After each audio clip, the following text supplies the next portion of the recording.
What's going on? Big Rob back, MakeBeerEasy.com. Today, you asked for it, I'm bringing it.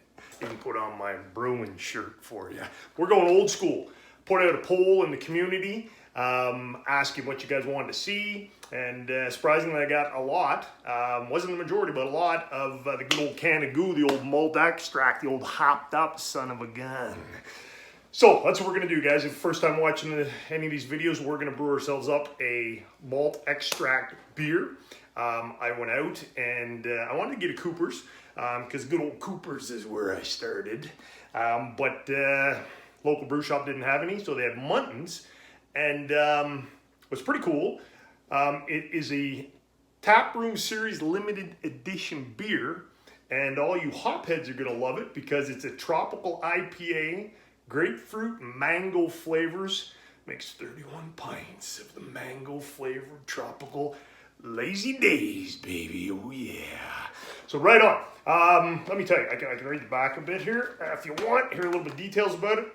Welcome to our taproom. Well, thanks. Welcome to our playground. Perfect. Hello, beer lover.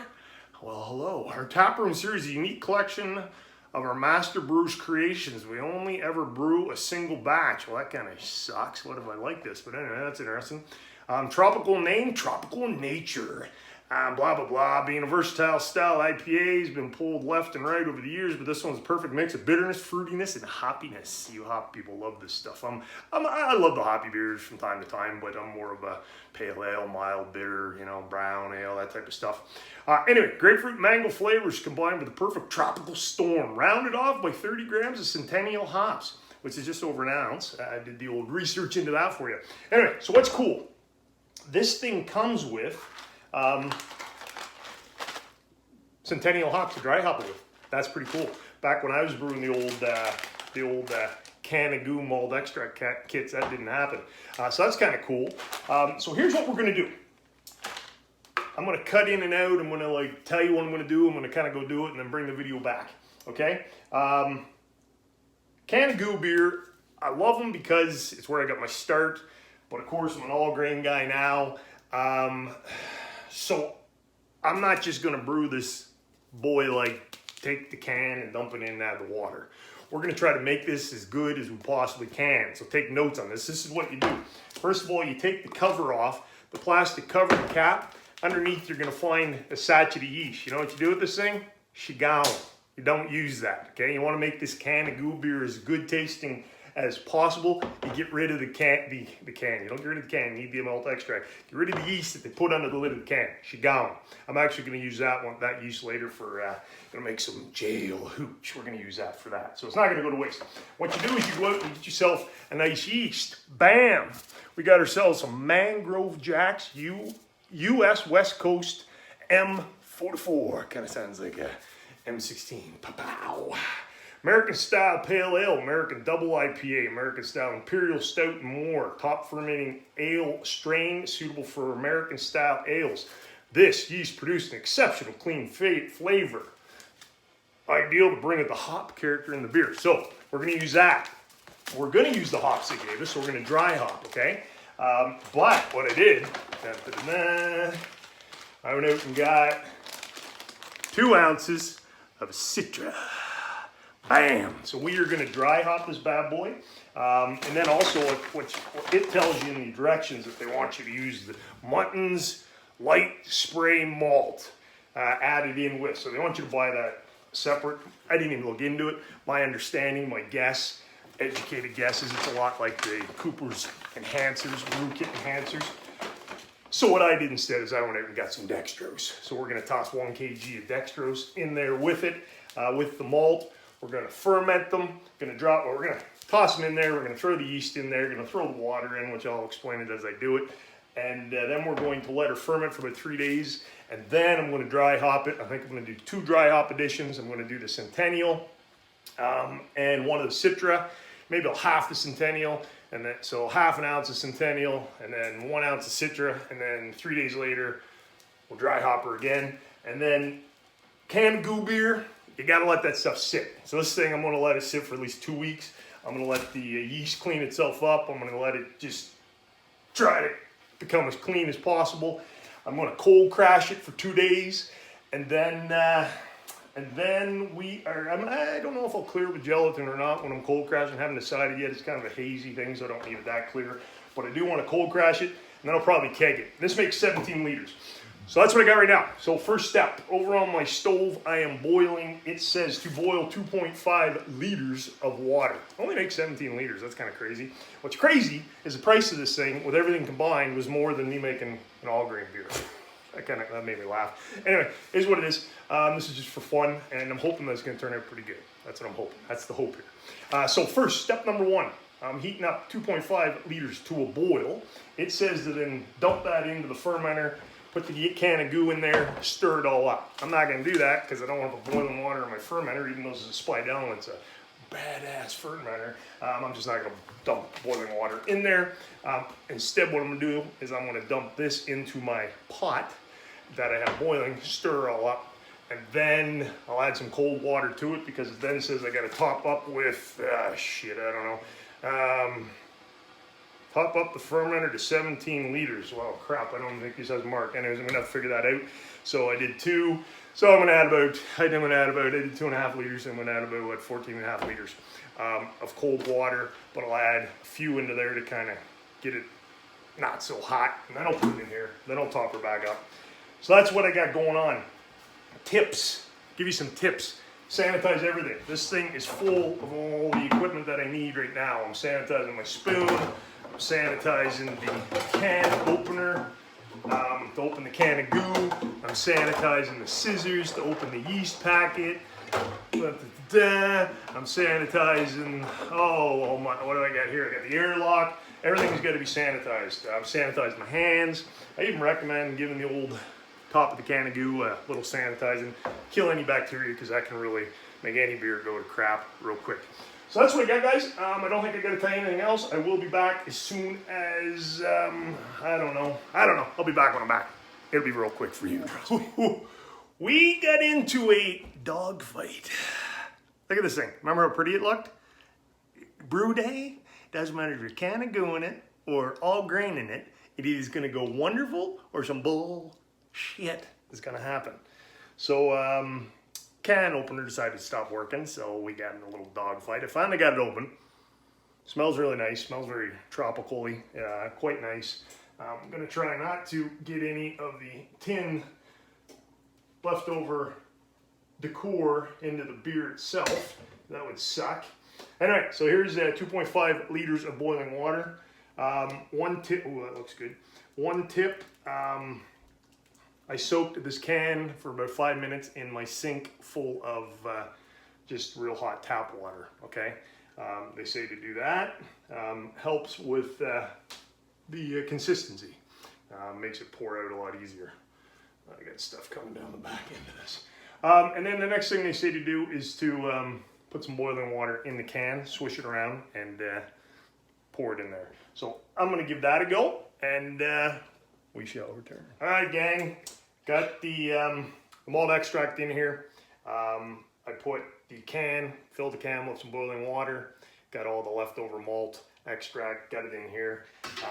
So this would be about 3.5 liters in here now. Stirred it all up so it's all dissolved.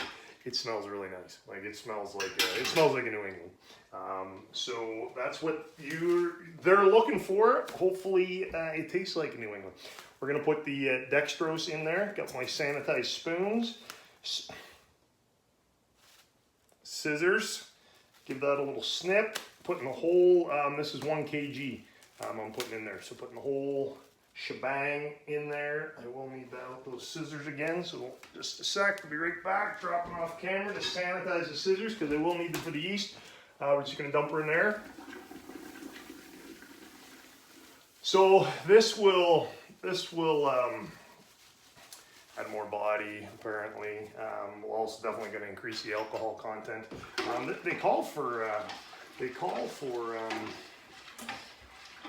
They say it's going to be 5.5. So we'll take a gravity reading once we get her all tucked into the fermenter. All right, guys, that's good. So what I'm going to go do here now is I'm going to go measure it 17 liters on my fermenter, and then I'm going to add some cold water here. I'll come back and do that in front of you because it's very exciting to watch. And then we'll get it into the fermenter and we'll top it up to the 17-liter mark. Get back here. Yeah. All right. 17 liters on the old Spidell is right there.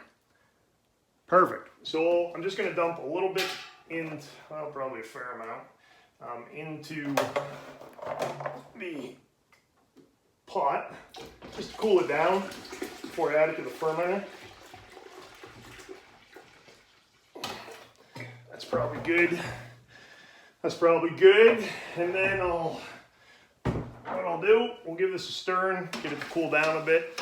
And then we're going to get this into the fermenter without, holy crap, this might get tricky. But we're going to dump this into the fermenter. Doesn't have a big mouth on it, so this should be fun. Anyway, that's what we're going to do. And then we're going to top that bad boy up to the 17-liter mark. And then we'll be pitching the yeast. Yeah, it's good fun. Can of goo time, yeah. Yeah. We're back. 17 liters in there. Yeast. Again, don't use the one under the cap. It'll make a big difference in your beer if you go out and get yourself a nice quality yeast. What you should do is dunk that in your sanitizer. So I'm going to do that. I got a bowl of sanitizer over here. Just dunk the top of the yeast packet in there. Sack it, pack it, or whatever the heck you want to call it. Sanitized scissors, give her a nice little snippy-roo. Open her up. This is some good yeast, and it is for apparently IPAs, pale ales, so which this beer is. So get that in there. Now is the only time in the brewing process that alcohol, yeah, speaking of alcohol, where's my alcohol? I need some alcohol right about now. It's the only time in the brewing process that oxygen is good. So we're going to give her a good stir with our sanitized spoon just to get that yeast oxygenated, get some oxygen in there. After that, oxygen's bad. Bad. These fermenters are awesome if you've never used one before, the old Spidell. But when I had my brew pub, we actually fermented in one barrel Spidell. Just looks identical except one barrel. Heck of a lot bigger. All right, guys. Okay, so we're going to get the lid on the fermenter. We will get the airlock in place, and then I'll be back in probably... I get the ring in there, yep. I'll be back in probably as soon as active fermentation kind of drops down. I'm pretty excited. You guys follow me. I haven't been making beer for a while. Just preoccupied with the blog and getting things rolling and things like that. So even though this is a can of goo, I'm pretty excited. I got to brew on, yeah. So again, off topic there. I will be back when active fermentation shuts down, probably, I mean like real heavy, vigorous, because when you dry hop, you don't want all the hop aroma and good stuff to go up through the airlock with the CO2 that's being released. So one thing about these Spidells is that damn stopper. It works good. It's just I just want to push it in there so far, and then it always pops back up. I'm like, is it in there good enough? But it always seems to be. So we're good. That's on. Ta-da! We are good. So that's it. So I'll be back. I think I'm just going to let this video run from the standpoint of from grain, which isn't really grain, malt extract to glass. So I think that's what we'll do. I think I'll just keep this going. We'll be back for 2 hop editions, cold crashing, and then kegging the bad boy. And no, I think I'll be able to keg the whole thing. There's only 17 liters. I was going to say my bottle, but I'm not going to. All right, we'll be back in 3 days. It'll seem like nothing to you. Magic of videos. Yes. All right, gang, that's the end of part 1. Hope you enjoyed the brewing video of the old can of gooski. So go ahead, subscribe.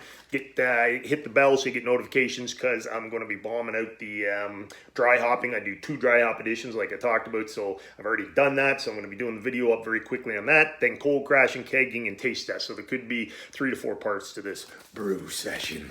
That's what I got, guys. Tune in down below. Drop me a comment. Let me know you're watching. Let me know you're out there. I always love hearing from you people. Big Rob, well, he's gone.